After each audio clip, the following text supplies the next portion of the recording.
pinstriping my grinder hood here. As long as you're right if it gets full of sparks this afternoon.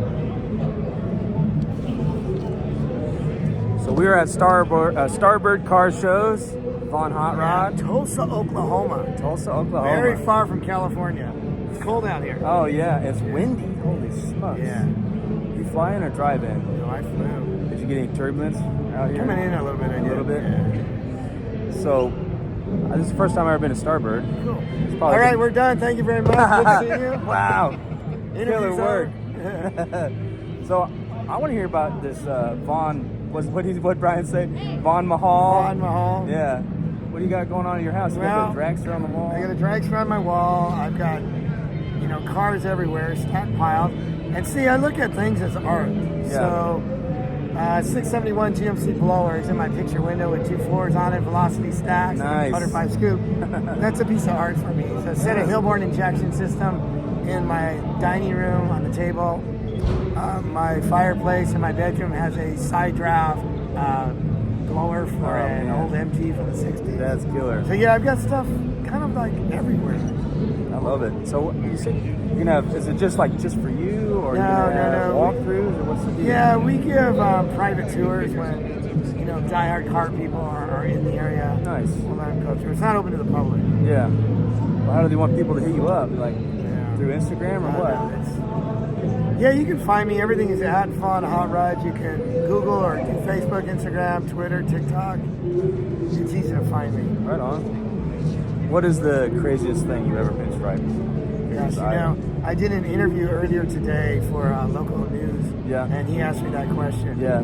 And believe it or not, Scottsdale, Arizona, at a Good Guy show, a guy walks up and says, "Hey, have you ever striped a glass eye?" And I said, "No." Glass eye? He said, "Would you?" And I said, "As long as it's not in your head." So he popped it out of his head. Holy smokes. He threw a 50 style pinstripe on his glass eye.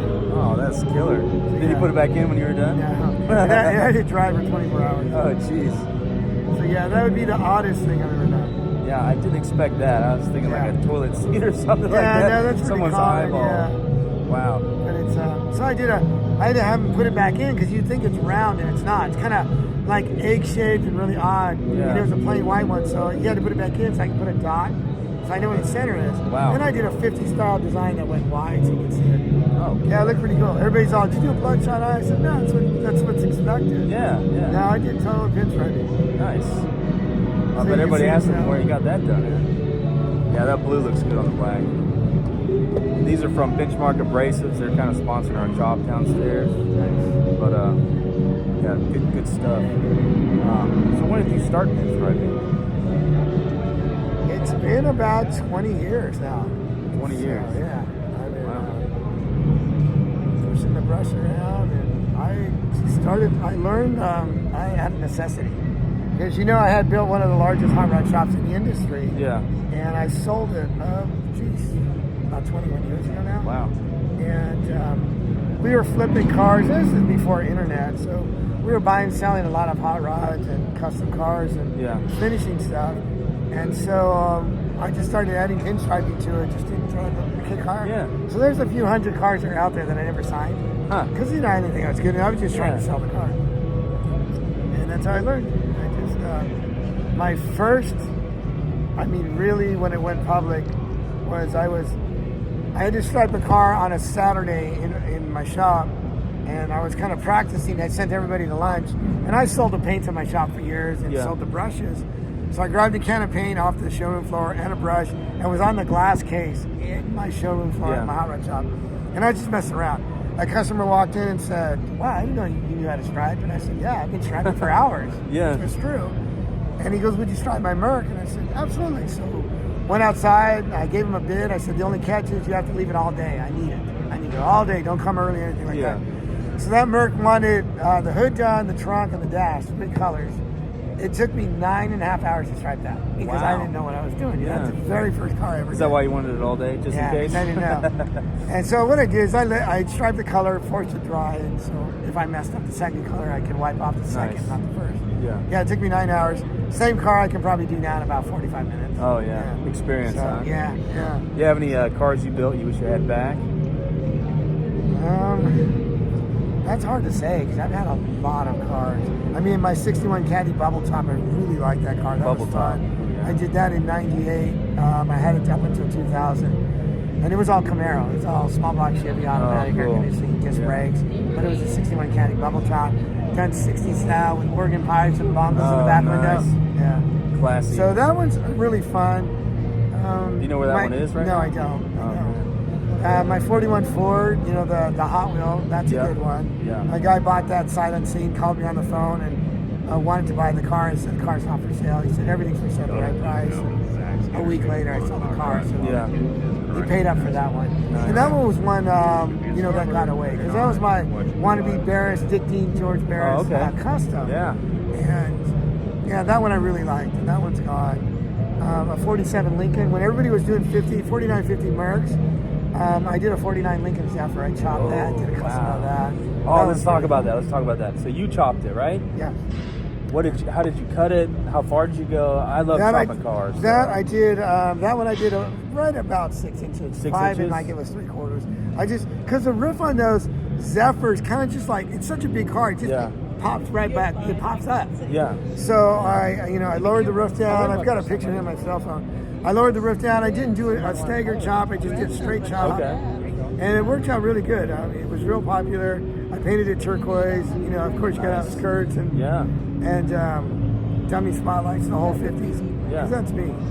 At least I thought I had a picture of it. Oh, here we go. So yeah, see, it's just a roof line cut. Oh yeah. Yeah.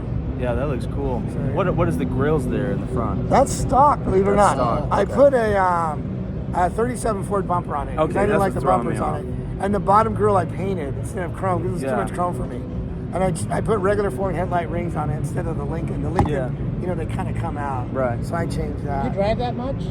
It's in Vegas. I sold it. It's in Las Vegas Oh, now. so you don't have it anymore? No. That was all Mustang 302 C4. Oh, nice. Yeah. Even though my stuff looks old, I do them modern. Yeah, I like you gotta drive them. I like air conditioning and disc brakes. Yeah, you got to drive them across the country, have fun with Oh, them. absolutely. Trailer in them everywhere is boring, you know? Yeah. Yeah. Yeah, I got a few trailer queens, but not much anymore. I mostly drive my stuff. I've been having my own hot rod shop for like 6 or 7 years, and we're going full time now. I wasn't full time before. You have any advice for a shop one to be successful? Listen to your customers. Your customers will tell you which direction your shop should go. See, we did. I opened up in, I believe, '85, and I'm very traditional. You know, I'm the white wall tuck and roll guy. That's me. Yeah. So we did nail head Buick, straight hits, straight Chevy straight six, and flat hits. That's all we dealt with. We didn't do any small block Chevy stuff because that's where the market was back in the '80s and '90s. Okay. Everything was Bill and everything was small block Chevy. So we went traditional, tuck and roll, white wall. You know, people used to make fun of us. Yeah, they used to make fun of us. Why do that stuff so old? And we were the one of die-hard shops, which basically put us on the map of doing traditional. Nice. Back then it was nostalgia rods. Yeah. And period correct and customs. And now, you know, the rat rod craze has come in and kind of went that route. But yeah, we were doing that way back. We used to sell tuck and roll by the roll. I had a machine that had 100 needles. Wow. And we'd, you know, do tuck and roll, and it'd be a big roll. Kids would come in and buy just enough to do door panels and stuff like that. That's pretty cool. Yeah, it was different. How many needles were on the machine? It was 100. 100? Yeah. So you can do like a pleated piece of fabric. Oh, you could do rooftops. Yeah, and just stuff. do the whole thing. And we do a big roll of it, and it'd be up there. We do white and black, and you can come in and buy whatever you needed. Where's that sewing machine at? It's gone. I sold it. Oh, Yeah, I'd love to have that. Yeah. That is a killer idea, actually. But you get it custom built, or how do you get a machine with 100 needles? Yeah, it's through the fabric. My dad used to do upholstery on antique furniture. And so, once we had all the... Now there's stuff. Well, there's a lot of upholstery shops will take my design, and I'll send them a file. The computer generate it, and the machine will sew this on the back of your seat. Oh, that's It's pretty cool. super cool. Yeah. Yeah, back then we were doing pleats, you know, by hand. Now they'll do diamonds. It's all computer generated. Yeah, they're cheating. Yeah, it's I know. Yeah, well, Fast is modern more technology, affordable, though, you know. So we gotta do what we gotta do to make some of this stuff more affordable, you know. Yeah, I'm all for it. You know, it helps everybody out. Yeah, definitely. You guys got bags here? Bags? Yeah, Need there's some? O'Reilly bags and stuff. Extra large? Absolutely. We're gonna put this on pause. Yeah. I actually have a sale. Yeah. Let me get out of your way.